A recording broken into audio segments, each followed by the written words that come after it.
తెలుగు రాష్ట్రాల్లో అతిపెద్ద lift manufacturer lifts ట్రై.com dealership కూడా ఇవ్వబడును.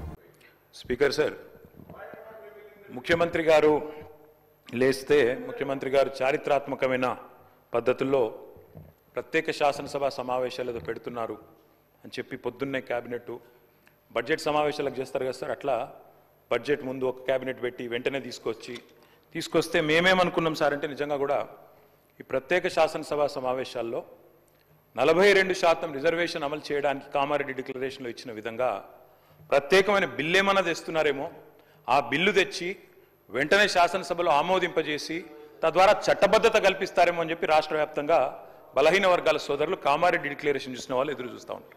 కానీ ముఖ్యమంత్రి గారు ఏం చేస్తున్నారు సార్, ఇక్కడ లేచి ఓ 4 పేర్లు చదివి, అధ్యక్ష మీ ప్రభుత్వం మీద ప్రజలకు నమ్మకం లేదు.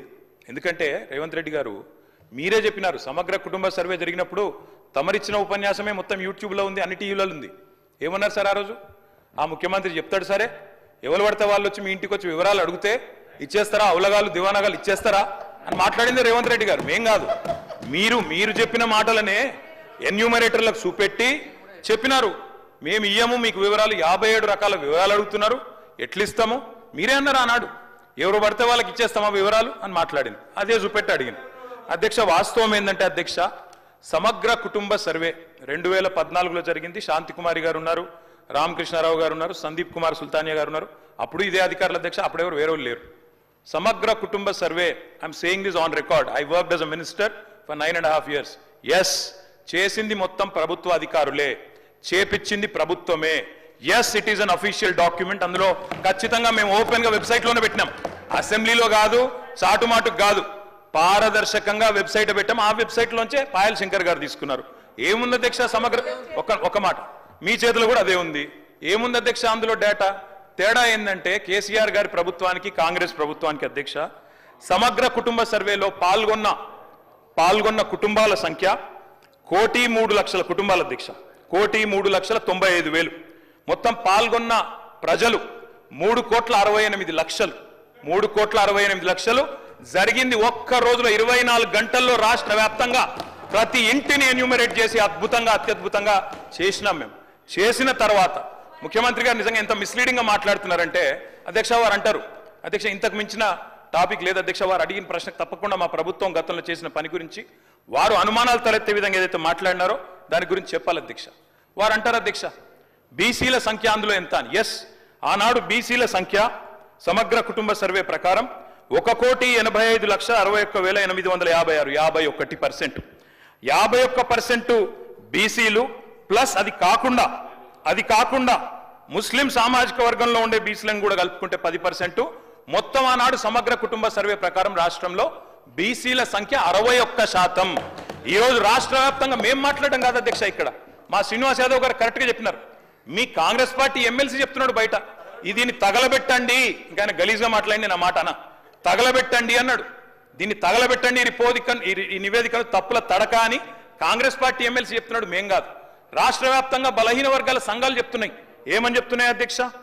సమగ్ర కుటుంబ సర్వేలో 1,85,61,000 ఉన్న బీసీలు ఎట్లా 1,64,00,000 తగ్గినరు, 51% 46% ఎట్లయిందని అడుగుతున్నారు. శంకరన్న కూడా అదే అడిగింది కదా అధ్యక్ష, తప్పేం అడిగిండు?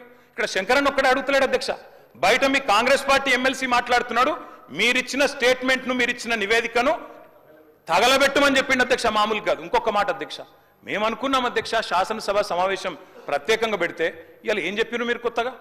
మీరు చెప్పింది ఈరోజు చెప్పింది మొన్న ఉత్తమ్ కుమార్ రెడ్డి బయట ప్రెస్లే చెప్పిండు. ఆయన ఉత్తమ్ కుమార్ రెడ్డి గారు సబ్ కమిటీ చైర్మన్ గా ప్రెస్ మీట్ లో ఇవాళ మీరు చెప్పిన లెక్కలని మొన్ననే చెప్పిండ్రు. ఎందుకు పెట్టిండ్రు మీరు ఇవాళ? మేమేమనుకున్నాం, 42% రిజర్వేషన్ ఇవ్వడానికి చట్టబద్ధత కల్పిస్తూ బిల్లు తెస్తారనుకున్నాం. లేదా మీరు చెప్పినట్టు 56% బీసీలుంటే ఆ 56% బీసీలకు బీసీ సప్లాన్ చేస్తారేమో అనుకున్నాం. ఏమీ లేకుండా ఇలా వచ్చి ఒక స్టేట్మెంట్ ఇక్కడ పెట్టి ఏదో సాధించడం చరిత్ర అంటే అధ్యక్ష 5% బీసీ జనాభా. అధ్యక్ష గౌరవ సభ్యులు 9:30 ఏళ్ళు విన్నారే ఒక్క నిమిషం. అరే వినగాదనే వినగా చెప్తున్నా బ్రో. మేము సబ్ కమిటీ చైర్మన్గా ప్రజల ముందు ఉంచినాము. దానికి న్యాయపరంగా శాసనసభలో ప్రజాస్వామిక విలువలుగానే శాసనసభలో ప్రభుత్వం తరఫున పెట్టినాము. మీరు ఇట్లా ఎప్పుడన్నా మీరు వెబ్సైట్లో పెట్టమని చెప్పి మీరు ఊరికేనే మాట్లాడదు ఎవరికైనా వెబ్సైట్లో అందుబాటులో ఉండే ఆ ప్రభుత్వం మీరు దాని తదుపరి లేకపోతే ప్రభుత్వం ఆనాడు ఉన్న అధికారులు ఇవ్వాలని ఉన్న అధికారులు కదా స్టేట్మెంట్ ఇప్పేది ఎప్పుడైనా ఎస్కేఎస్ సర్వే పబ్లిక్ డొమైన్లో చట్టబద్ధత కలిగి ఉండేదా దాని గురించి మాట్లాడేటువంటి సందర్భం అవసరం లేదా 2011 జనగణన ఆనాడు బీసీలది లేదు బీసీలకు సంబంధించిన జనగణన చేయాలని అందరి ఆలోచన జరిగిన దానికి సంబంధించి సర్వేలు సహకరించకుండా దీని గురించి మాట్లాడితే దానికైతే అర్థమే లేదు నేనేమంటున్నా ఎవరైనా ఒకవేళ ఆయా వారి గౌరవ ముఖ్యమంత్రి ఆనాడు అభిప్రాయం చెప్పుంటే మీరు ఇలా కూడా అదే అభిప్రాయంతో ఉన్నారో చెప్పండి ఇలా జరుగుతున్న కార్యక్రమానికి మీరేం మాట్లాడదలుచుకున్నారు బలహీన వర్గాలకు సంబంధించి మీరు ఎస్కే సర్వే చేసిన అన్నారు ఏం మార్పులు తెచ్చినారు ఏం స్కీమ్స్ తీసుకొచ్చినారు ఎవరికి బలహీన వర్గాలకు న్యాయం జరిగే కార్యక్రమం తీసుకున్నారు మీరు ఇలా మేము కమిటీ చైర్మన్ ఉత్తమ్ కుమార్ రెడ్డి గారి గురించి బహిరంగంగా ప్రజల ముందు ఇచ్చినాం ఇవాళ సభలో వస్తా ఉన్నాం 42% రిజర్వేషన్ల కొరకు చట్టబద్ధత తీసుకొచ్చి కొట్లాడదాం బరాబర్ మేము పారిపోతూ ఉండలేం 42% పార్టీ పరంగా అడుగుతా ఉన్నాం ఇక్కడ కూడా న్యాయబద్ధంగా చట్టబద్ధంగా పెట్టాలనే ఆలోచనతోనే ఉన్నాం కదా ఇలా మేము వెనక పోదలేం కదా మార్గదర్శకత రోడ్ మ్యాప్ ఇవ్వని అడుగుతుంటే రాజకీయం చేయడానికి ఉపయోగించుకుంటే వెళ్ళాము ఎట్లీస్ట్ బీసీల ఇష్యూ కట్టినప్పటికీ రాజకీయం పక్కన పెట్టి చారిత్రాత్మకంగా వచ్చినటువంటి సర్వే మార్గదర్శకత్వాన్ని చూపెట్టండి బలహీన వర్గాలకు రోడ్ మ్యాప్ ఇచ్చే విధంగా రాజకీయ పార్టీలు వ్యవహారం చేయాలని ఆకాంక్షిస్తాం అధ్యక్ష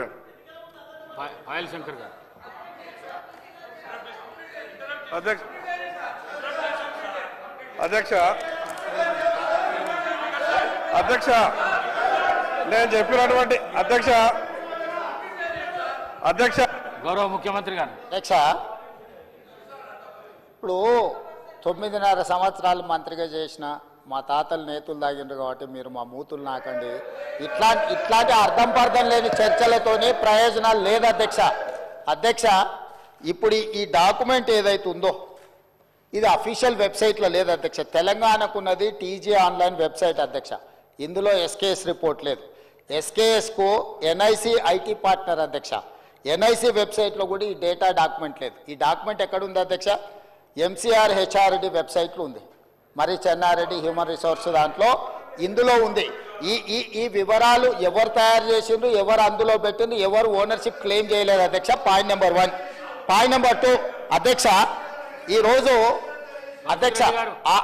అధ్యక్ష ఆ రోజు 12 గంటలలో మేము చేసినాం అన్నారు కదా ఆ రోజు ఎవరెవరిని ఎంగేజ్ చేసిండ్రో అడుగు అధ్యక్ష దారిన పోయే దానే నుంచి ఎవడు వస్తుండో ఎవడు పోతుండో ఎవరికి ఏ బాధ్యత ఉందో ఎవరు చేసిండో వాళ్ళ వివరాలు వీళ్ళ దగ్గర ఉన్నాయి అధ్యక్ష ఇంట్లోకి వచ్చి అడిగినోడు ఉదయం 7 గంటల నుంచి సాయంత్రం 7 గంటల వరకు 12 గంటల్లో ఇన్ని కోట్ల మందిని మేము చేసినామని వాళ్ళు చేస్తున్నామని చెప్పడానికి నటించి చేసిరు ఇవాళ మేము పకడ్బందీగా చేస్తే ప్రధాన ప్రతిపక్ష నాయకుడిగా ఆయన 9.5 సంవత్సరాలు మంత్రిగా చేసిన ఈయన ప్రభుత్వం మీద నమ్మకం లేదంటే ఇదే ప్రభుత్వం ఈ సభను ఏర్పాటు చేసింది ఇదే ప్రభుత్వం ఈ సభలో డాక్యుమెంట్ పెట్టింది ఎందుకు చర్చలో పాల్గొంటుంది అధ్యక్ష అసలు అర్హత ఉందా అసలు ఈ చర్చలో పాల్గొనే అర్హత ఉందా అధ్యక్ష ప్రభుత్వం మీద నమ్మకం లేదని ప్రధాన ప్రతిపక్ష నాయకుడు ప్రభుత్వం మీద ప్రజాస్వామ్యం మీద నమ్మకం లేదని సభలకు రాకపోను వచ్చిన ఆయన బర్తెగించి మాట్లాడుతుంటే నేను ఒక్కటే మాట చెప్పదలుచుకున్నాను అధ్యక్ష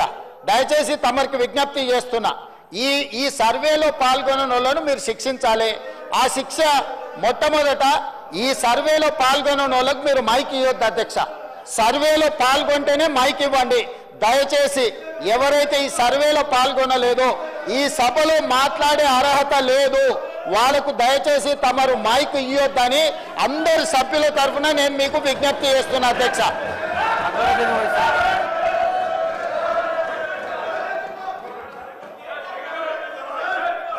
Honorable Speaker, sir. సుమన్ టీవీలో మీ పర్సనల్ అండ్ బిజినెస్ ప్రమోషన్స్ కోసం కింది నెంబర్కి కాంటాక్ట్ చేయండి.